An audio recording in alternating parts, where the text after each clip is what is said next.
करीब करीब 17 साल का वनवास, 18 महीने की जेल, 4 साल की उम्र में भी जेल जाने की नौबत आई।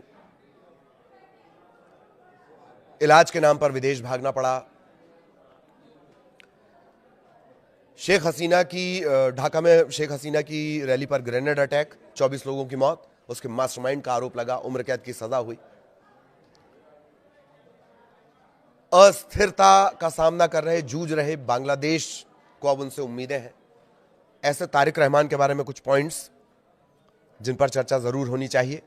18 महीने वो जेल में भी रहे तारिक रहमान, और अब करीब करीब 35 साल बाद, 3 दशक बाद तारिक रहमान बांग्लादेश के प्रधानमंत्री लगभग ये तय है बनने वाले हैं। नए अध्याय की शुरुआत के तौर पर इसे देखा जा रहा है। तारिक रहमान पूर्व प्रधानमंत्री खालिदा जिया और पूर्व राष्ट्रपति जियाउर रहमान के बेटे हैं। 20 नवंबर 1965 ढाका में जन्म। 1971 में बांग्लादेश की आजादी की जंग के दौरान 4 साल के वो थे। 71 जब बांग्लादेश का जन्म हुआ, सिर्फ 4 साल के वो थे। कुछ समय के लिए उन्हें हिरासत में यानी जेल में रखा गया था। उनकी पार्टी बीएनपी उन्हें युद्ध के समय सबसे कम उम्र के बंदियों में शामिल बताकर सम्मानित भी करती रही है। जियाउर रहमान बीएनपी के संस्थापक रहे।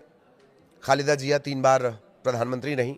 1991 में तारिक ने अपनी मां खालिदा जिया को प्रधानमंत्री बनाने में अहम भूमिका निभाई।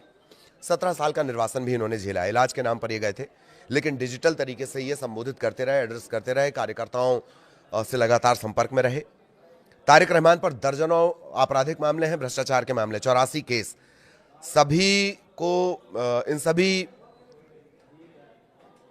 में उन्हें दोषी भी बताया गया। एक तरह से राजनीतिक तौर पर दबाने की कोशिश हुई। सैन्य समर्थित अंतरिम सरकार ने मार्च 2007 में तारिक को रातों रात गिरफ्तार भी कर लिया था। 2007 में जेल जाने के बाद यातनाएं झेली। 2008 में जमानत पर रिहा हुए और मेडिकल ट्रीटमेंट के बहाने लंदन चले गए, और फिर 17 साल तक वहीं रहे। वहीं से कमान बीएनपी की संभालते रहे। 2024 में शेख हसीना की सरकार गिरने के बाद जो अभी पिछला घटनाक्रम रहा, तख्ता पलट के बाद 2026 की शुरुआत में ज्यादातर बड़े मामलों में उन्हें बरी कर दिया गया। 2018 का वो मामला जिसमें उम्र कैद की सजा सुनाई गई थी, उसमें भी उन्हें बरी कर दिया गया। सुप्रीम कोर्ट ने भी यही कहा, दोषमुक्त हैं वो, अब बरी हैं।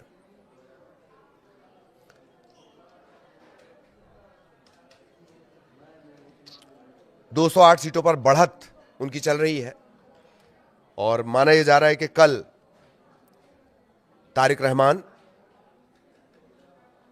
बांग्लादेश के प्रधानमंत्री पद की शपथ लेंगे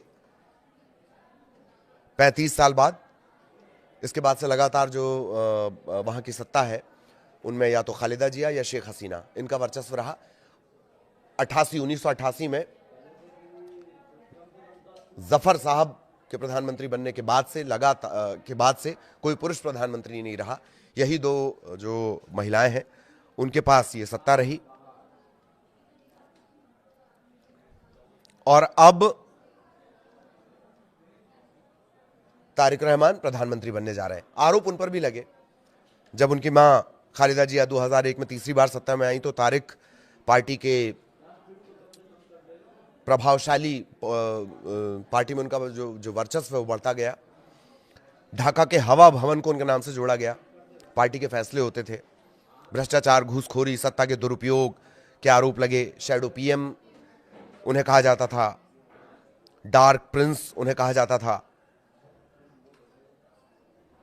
और